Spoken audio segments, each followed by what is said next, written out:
and the international breaks are over. Yo, what a doom! Tis your boy the Chelskian, and welcome to my channel for my reaction of Macedonia's performance in the World Cup qualifiers. Let's get into it.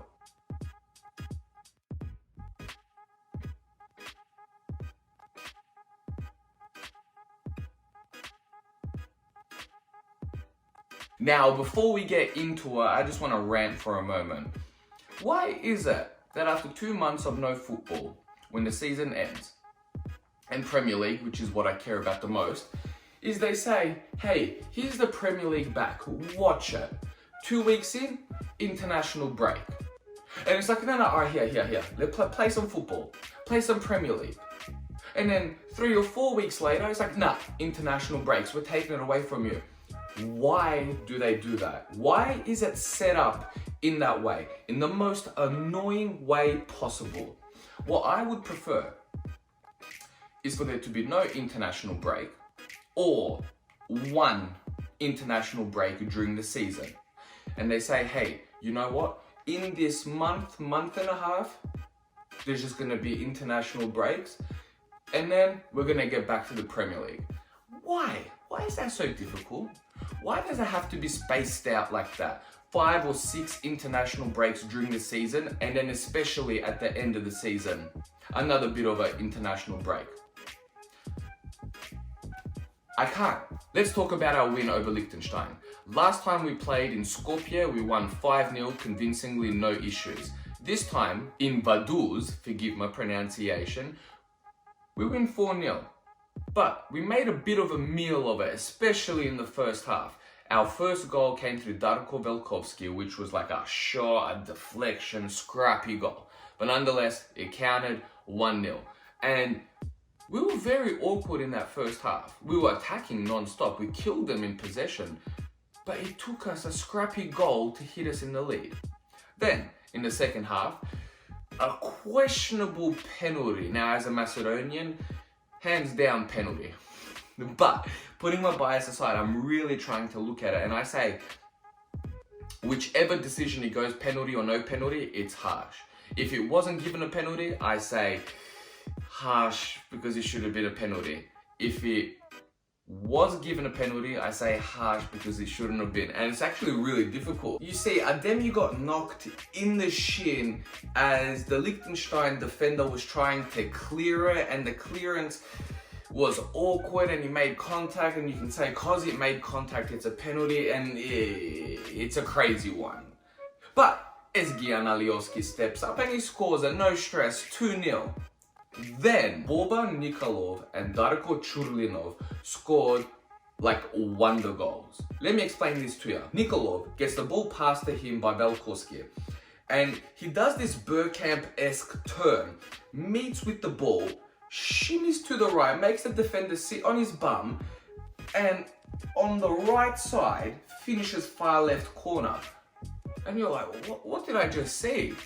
Then Churlinov, who's far out right wing, next to the corner flag, he cuts in and he takes on a player or two and goes to do a 1-2 with another Macedonian player. I forgot who was there.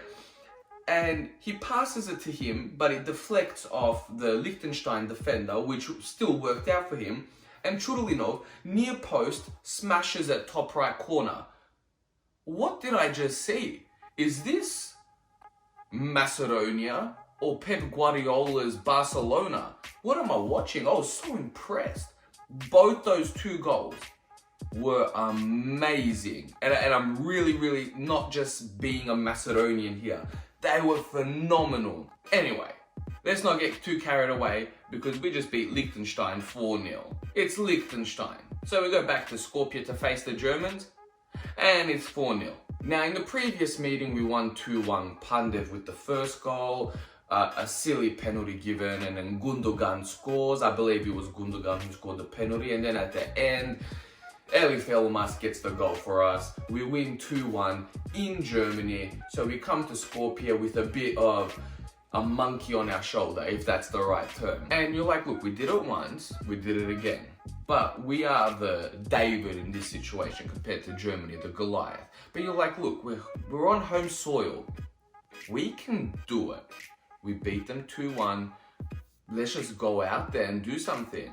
And I didn't think we would win, but I was confident we wouldn't lose. And then you check the scores at halftime and you're like, hey, Macedonia might pull another upset here. And then Kai Havertz scores a cutback in the 49th minute, right after kickoff. Couple minutes later, Timo Werner scores a wonderful goal from a wonderful assist from Thomas Muller. And then Timo Werner scores another wonder strike. Assist from Thomas Muller, I believe, I forget. It was a beautiful finesse, far right corner. Dimitrievski couldn't do nothing about that. And then to finish us off, Musiala scores. 4-0, done. Match is done. Bruh. Now, as a Macedonian, I'm disappointed. Don't get me wrong. But I really want to finish second, and I'll get into that in a moment. But it's not the worst result. Again, I want to finish second. We weren't going to finish first over Germany. Let's not kid ourselves. Romania wasn't. But we sit equal points with Armenia. Romania sit 1 point above us. They have to face Germany. We have Armenia and Iceland. To me, they're both dubs. And if we win both of them, we're finishing second. We should already technically be second because we were up 2-0 against Iceland and we threw it away. Come on, bro. And I was checking how UEFA's qualifiers work for runners-up, because runners-up is possible qualifications. And my brain was hurting trying to wrap my head around it. It honestly did not make any sense to me. But long story short, in the 10 groups, A to J, all that finish first automatically qualify. The ones in second spot, runners-up, have a possible qualification. But those are the ones with the best results. And it works out that the teams, whatever their group results are, so let's say we finish on 15 points, they take away the team that's last. And that would be Lichtenstein for us. And we beat Lichtenstein twice, so they take 6 points off us. And then they see who finished best in runners-up spot. It's like, why make it so complicated, bro? I swear, the worst. And we've got a pretty tough group, man. I was looking at some other groups. I'm like, man, why couldn't we be in that group? It's like, you have Portugal and then you have these 4 unknown teams. Chuck us in there, bro. We would have finished second easy. No questions. Oh my gosh. And then if Armenia wins because they won the Nations League, they get an automatic qualification. So it's like their runners-up doesn't even count. They shouldn't even be here. Oh my gosh. And then it goes into a semi-final thing, 2 semi-final parts, and then a final. It's so complicated. I don't get it at all. At all. I mean, a little bit, but that's like just. But nonetheless, let's just focus on finishing second, and we see what happens there. If we win our next 2 games, I think things will look positive for us. At least I hope. Now, in terms of overall result, we beat Liechtenstein. Glad we didn't draw or lose. Germany, I mean, deep down, realistically, I said we probably wouldn't win. But not only as a Macedonian, as a Chelsea fan, it's not the worst result for me. I mean, apart from Musiala, forgive my pronunciation, but of all plays that we could have conceded from, I'm happy it was Kai Havertz and Timo Werner, because now going into the weekend, Chelsea might have some confidence because Werner scored 2 wonder goals.